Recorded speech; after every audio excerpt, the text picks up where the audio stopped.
अब मैं सागर जिले से प्रथम प्रतिभागी आशुतोष कुमार पाठक को आमंत्रित करता हूं और अयान शेख इसके बाद तैयार रहें।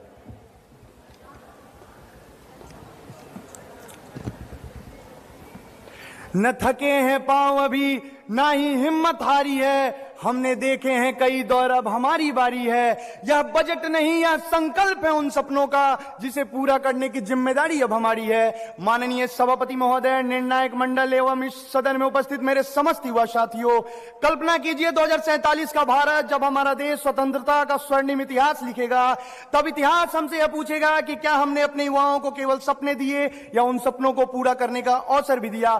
सभापति महोदय, भारत दुनिया का सबसे युवा आबादी वाला देश है। हमारे देश की 65% आबादी 35 वर्ष से कम उम्र की है और लगभग 50% लोग 25 वर्ष से कम है। इसका मतलब भारत का वर्तमान ही नहीं बल्कि भविष्य भी युवाओं के हाथ में है। यह केवल आंकड़ा नहीं बल्कि यह एक शक्ति है, एक ऊर्जा है, एक अवसर है, एक क्रांति है और इसी क्रांति को सही दिशा देने के लिए देश का बजट युवाओं को समर्पित है। सभापति महोदय, अक्सर बजट को दिल्ली के गलियारों में बना एक टॉप टू बॉटम दस्तावेज माना जाता है जहां ऊपर से नीतियां थोपी जाती है, लेकिन आज मैं जिस बजट की बात कर रहा हूं वो बॉटम टू टॉप दृष्टिकोण पर आधारित है। यह बजट उस अंतिम पायदान पर खड़े युवा की आकांक्षाओं से उपजा है जो गांव की पगडंडियों से निकलकर विकसित भारत का सपना देख रहा है। जब जमीनी स्तर से बदलाव की बातें होती है तो शिक्षा का नींव सबसे महत्वपूर्ण होता है। इस वर्ष शिक्षा मंत्रालय को 1,39,000 करोड़ का आवंटन मिला है जो पिछले वर्ष से 8.27% अधिक है। यह वृद्धि केवल कागजी नहीं है। जब बजट में 15,000 माध्यमिक स्कूलों को एबीजीसी लैब बनाने की बात होती है तो यह दर्शाता है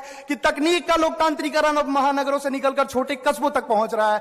भव्य घोषणाओं के बीच हमें जमीन की सच्चाई को स्वीकार करना होगा। करोड़ों का बजट तब तक एक संख्या है जब तक उस अंतिम युवा की आंखों की चमक न बन जाए जो अपनी शिक्षा को स्वावलंबन में बदलना चाहता है। खुशी इस बात की है कि इसमें education to employment and enterprises ऐसी कमेटी का प्रावधान है जो तकनीक के तूफान में युवाओं के लिए स्किल और इंटरप्राइजेज की सुरक्षा कवच तैयार करेगी।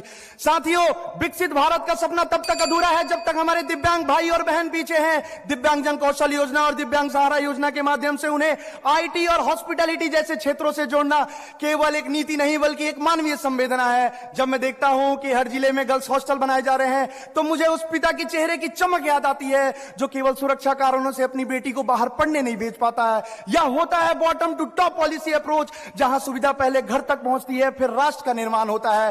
साथियों, बजट के आंकड़े कल बदल जाएंगे लेकिन इस बजट में निहित हुआ शक्ति का संकल्प अटल है। मंजिलें उन्हीं को मिलती है जिनके सपनों में जान होता है। पंखों से कुछ नहीं होता, हौसलों से उड़ान होती है। यह बजट हमारे हौसलों को पंख दे रहा है। आइए हम सब मिलकर इस युवा शक्ति को भारत के राष्ट्र शक्ति में बदल दे। और अंत में मैं चंद पंक्तियों के साथ अपनी वाणी को विराम दूंगा कि बात यदि राष्ट्र के हो आन बान शान की तो प्राण दान दे वो स्वाभिमानी होना चाहिए। और गर्व जिसको मुल्क पर वतन ही अभिमान हो, गर्व जिसको मुल्क पर वतन ही अभिमान हो, वीर वो सपूत अभिमानी होना चाहिए। और अधर्म के विनाश हेतु दान कर दे अस्तिया, अधर्म के विनाश हेतु दान कर दे अस्तिया। देश के युवा को बलिदानी होना चाहिए, देश के युवा को बलिदानी होना चाहिए। बहुत बहुत धन्यवाद। जय हिंद, जय भारत।